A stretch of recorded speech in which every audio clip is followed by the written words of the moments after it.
Hi, my name is Ange. I am the Director of Elemental Health. I run a mental health awareness training company.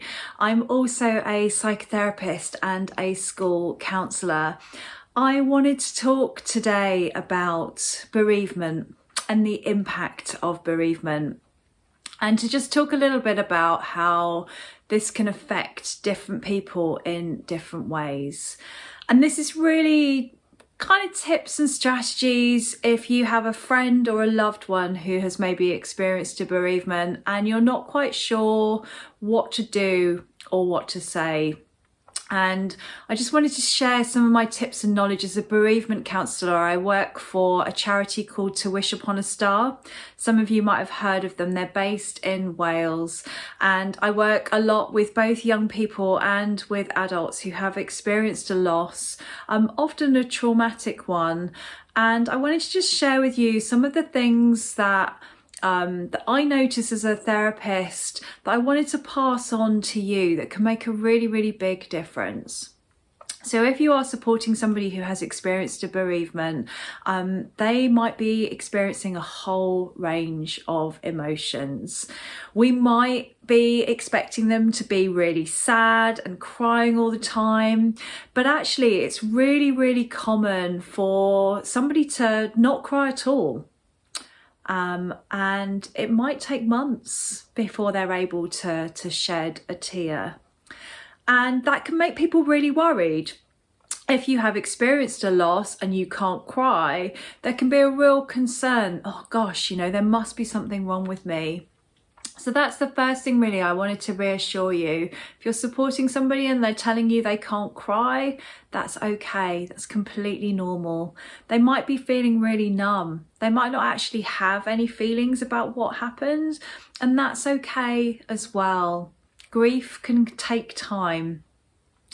And I don't know about you, but I think we kind of live in a world where we just want everything to be better, like super, super fast. Whatever we're feeling, we just, if it's a feeling that we don't like, if we feel sad, we just want to get over it. If we feel angry, we just want to get out of that feeling of anger. And I think with grief, sometimes you might notice the people around the person that's lost somebody might almost be like rushing them along. Like, come on, it's been 2 weeks, you should be feeling better. Come on, it's been 6 months, you should be feeling better. One of the things I wanted to say to you was to be a really good friend to somebody who's experienced a loss is to let them know that they can take as long as they need to take. There aren't any rules around grief. There are no rules around how long it takes before you cry. There are no rules as to how long it takes before you start to feel differently. And you know what? That person's never going to feel exactly the same way again. And that's okay. And what can happen with grief? There's this really beautiful description, which is grief is like this. It stays in the center. And as time goes on and life goes on, layers of things happen around that grief. So sometimes it doesn't feel quite as raw.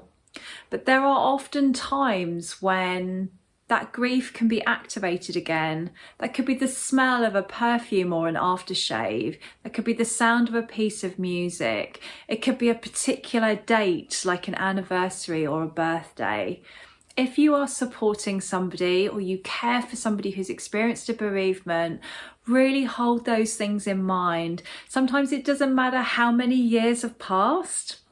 Sometimes there will be moments when those feelings of sadness, loss will come back again. And the best thing we can do if we are supporting somebody is to just let them know that we're there. So if we remember that there's a birthday or an anniversary, is there anything you could do to just let that person who's grieving know that you're thinking about them? And none of this has to be really big gestures. It doesn't have to be kind of flowers and cards, although those things are appropriate as well. It could just be a simple text message saying, I'm thinking about you. Now, you may notice that your friend or the person you're supporting has really withdrawn. Maybe they're not talking to you, maybe you're messaging them and they're not getting back to you. Sometimes what happens is we can tell ourselves as the friend, oh, well, that means they don't want us to contact them. That means that they don't want us to be reaching out. I'm not suggesting that you message somebody every single day, particularly not at the beginning if they've just experienced a loss, but actually reaching out and letting them know that you're there, I promise you, will make so much difference to them. And one thing that can happen is in the very early stages, so when somebody has just passed away, when somebody has just died, lots and lots of people will be around the person who's grieving. They'll have loads of cards, loads of flowers, people will be making food, everybody will be showing lots of love and care and consideration. And then what can happen is, often after the funeral or after the cremation, people start to kind of disappear. They start to get on with their own lives. They won't forget, but the person that's grieving won't necessarily be at the forefront of their mind. And I would say as a therapist, it is this time when the person that's grieving needs you the most. This is often the time when that person feels they're most alone, they're most vulnerable. This is your time to step in and let them know that you're thinking about them. And again, they might not respond, but you reaching out, I promise, will make a huge difference.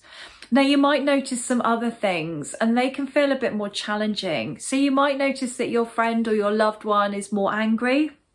They might be shouting. They might even be doing things like drinking more or smoking more.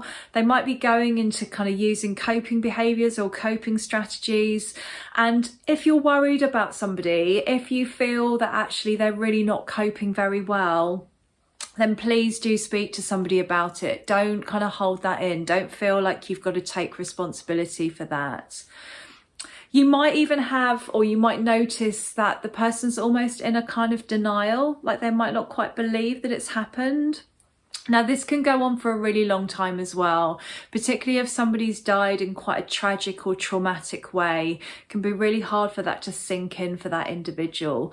So again, if you've got a friend who kind of seems like they can't quite believe it, they might even be talking about that person in the present tense, so talking about them as though they're still here. That is also completely normal. There are stages of grief. There is a cycle of grief, but we can't hurry or rush through it. And even though it can feel really horrible and really distressing for us when we're helping somebody else, it's remembering that we need to go through that process in order to help ourselves kind of heal as much as we can. So a really good friend, a really kind friend is the one that's there. You're available for as much as you're able to be. So it's not about it taking over your whole life completely. You must take care of yourself as well.